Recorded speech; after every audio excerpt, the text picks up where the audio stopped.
Well, hello out there. I am Yashika B. Martin, and welcome to my segment of Channeling Hope, where I hope to inspire, motivate, and encourage you to bridge the gap between your intentions and your actions. So let's get started. Our topic today, using our voice. Now, we use our voice in a myriad of ways, from speaking, singing, yelling, arguing, celebrating, acknowledging, and sharing information. And even those without vocal cords, use of their vocal cords, still have a voice because using our voice is merely a form of communication.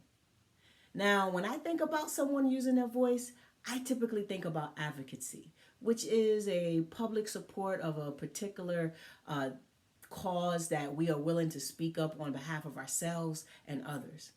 And sometimes when we think about people using their voice, we think about those grand and large platforms such as social justice, world hunger, animal rights, or speaking out against violence of any kind.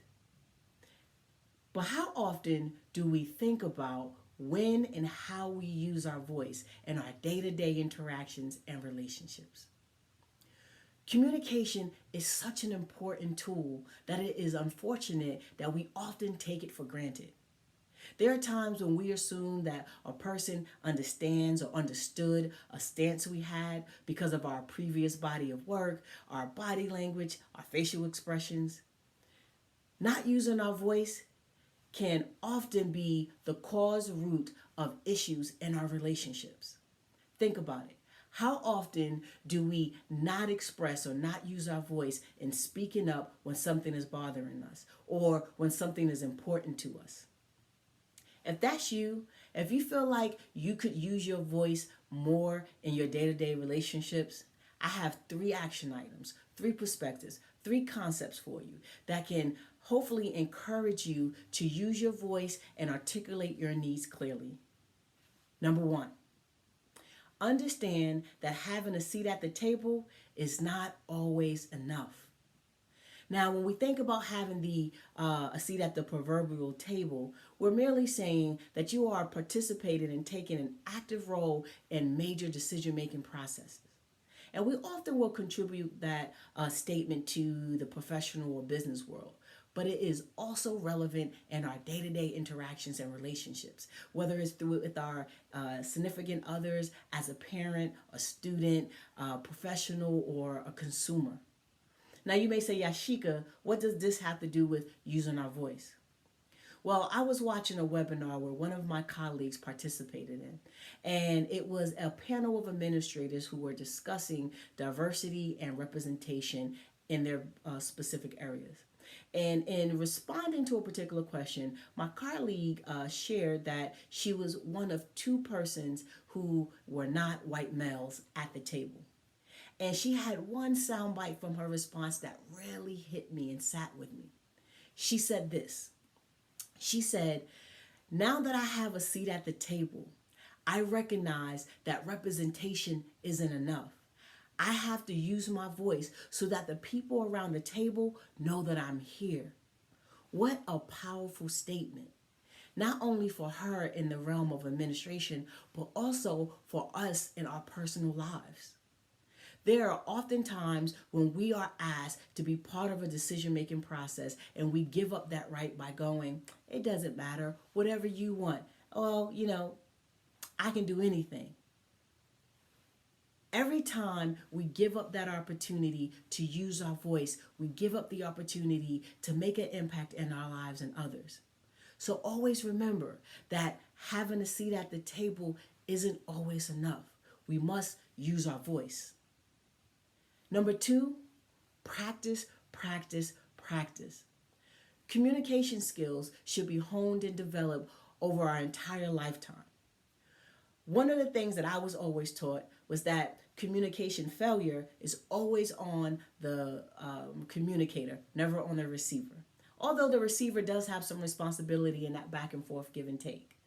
However, it is up to the communicator to ensure that they have clearly communicated their needs, their wants, and their points so that the other person has received them. And one of the best ways to know whether or not your point got across is to ask. In my mentoring and coaching sessions, I will often choose a stopping point and just ask the question, tell me, what is it that you heard me say?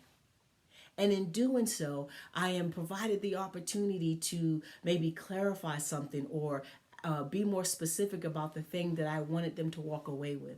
I also will have the opportunity to go back and practice how I could communicate better the very first time around. Now, I'm about to give you guys another jewel. Here is something that is very important for us when we think about using our voice. This is a skill that needs to be practiced, and I'm sure a majority of us don't. You ready for it? When we're wanting to use our voice, we need to practice the art of knowing when to be silent. I have a friend that whenever we're having a discussion and she's in agreement with what you're saying and she's like all in for it, she'll kind of smile and nod her head and she'll look at you and say less, say less. And it always makes me smile every time she does so.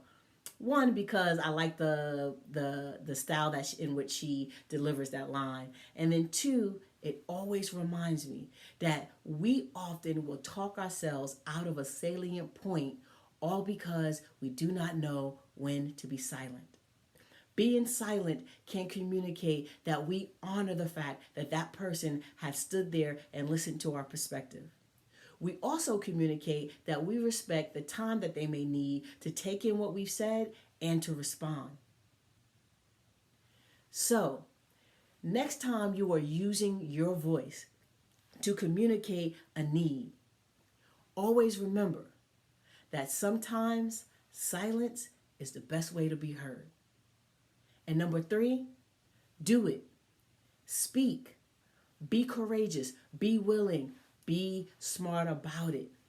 Yes, there are going to be times when you use your voice that it will create conflict, confrontation, or contention in your relationship. However, if you are clearly communicating, then you will have a better opportunity to resolve those issues when they arise. So, if we are willing to use our voice while we're sitting at the table, if we are willing to practice using our voice, including being silent, and if we are courageous enough to speak up on other people's behalf, then we will truly be able to lift every voice and sing. I thank you for listening, and I hope you were motivated to take action in your life. Typically, I'd ask you to hit that subscribe button, but today I'd like for you to go ahead and hit that link below. It is a link to a video project called Voices, where you'll have the opportunity to see how other people use their voice to advocate for themselves and others. And if you scroll down a little bit, you'll also see the video that I contributed to the project. So, continue channeling hope, and remember that choice is freedom and decision is power.